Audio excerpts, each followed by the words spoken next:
The news, good evening.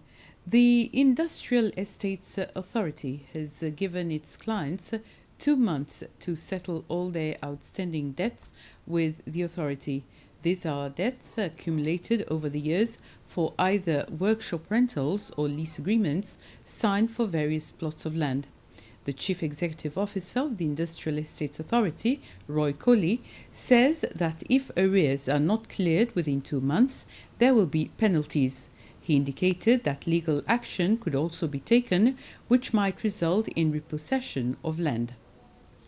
This notice serves to inform the clients of Industrial Estate Authority that they have to come forward to pay their outstanding debts. We are giving them 2 months from the 15th of March to the 17th of May so that they can come forward to us to settle their debts. And we have 3 methods of how the payment can be made. And the first one is by online banking, bank transfers. Second is through Seychelles Revenue Commission. And we have just introduced a new way, is coming straight to the office of the Industrial Estate Authority here at the Green Corner. And they can meet our staff and submit their payment. And this will go for 2 months. With this also, we have give them a little carrot so that they will be exempted to any penalty on their outstanding debts. It is a must that Seychelles amends its financial laws to bring them up to date to international standards, but its implementation is the most difficult part, as this too is taken into consideration when international watchdogs are assessing Seychelles' compliance. The Minister for Finance, Economic Planning and Trade, Nadi Hassan, made the comments in the National Assembly yesterday during debate and approval of amendments to 4 financial-related laws that have international implications. They are the laws pertaining to extradition, to mutual assistance in criminal matters, to beneficial ownership, and to anti-money laundering and countering the financing of terrorism. Minister Nadi Hassan says that in the illicit drug trade, for example, where dirty money can be laundered, there is much work to be done to get convictions to prove that the laws are being applied. He said identifying and rectifying the weaknesses in the laws regulating the financial sector is also in line with the government's long-term strategy to modernize the sector. Minister Hassan points out that the reforms are not only focusing on the laws, but how to completely revolutionize the financial sector, which was set up in the 1990s to bring it on par to today's reality. The modernization of the financial sector is possible because Seychelles now has a very strong workforce of young Seychellois professionals to take up the task, not only in government, but also in the international financial industry.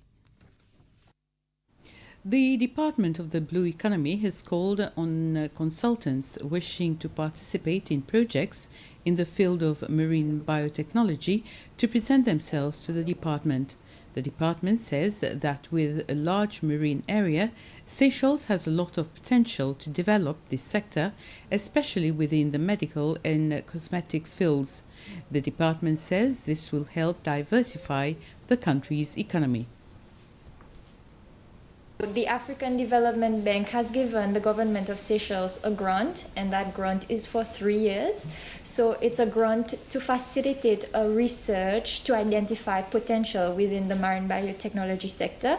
We realize that it's a lucrative sector as well as an emerging one. With our vast economic exclusive zone, we realize there's a lot of potential in different activities such as cosmetology and pharmaceuticals. So the aim of the project is to train 100 entrepreneurs, 50 of which we are targeting to be women as well as the youth. And there is a component in this project to train trainers, which will help with the facilitation of disseminating information to the general public on how to enter and invest in this sector. Today is World Wildlife Day, and it's being celebrated under the theme forests and livelihoods. The Minister for Environment says it is a time to reflect on the need to protect our wildlife and combat practices that contribute towards biodiversity loss. Minister Flavien Joubert noted that Seychelles has been a long-standing and strong supporter of global efforts to conserve wildlife. He said campaigns aimed at reforesting some of the most eroded and degraded areas of Seychelles are ongoing, but he pointed out that despite many achievements, Seychelles cannot ignore the fact that throughout the years our forests and their biodiversity have faced multiple crises.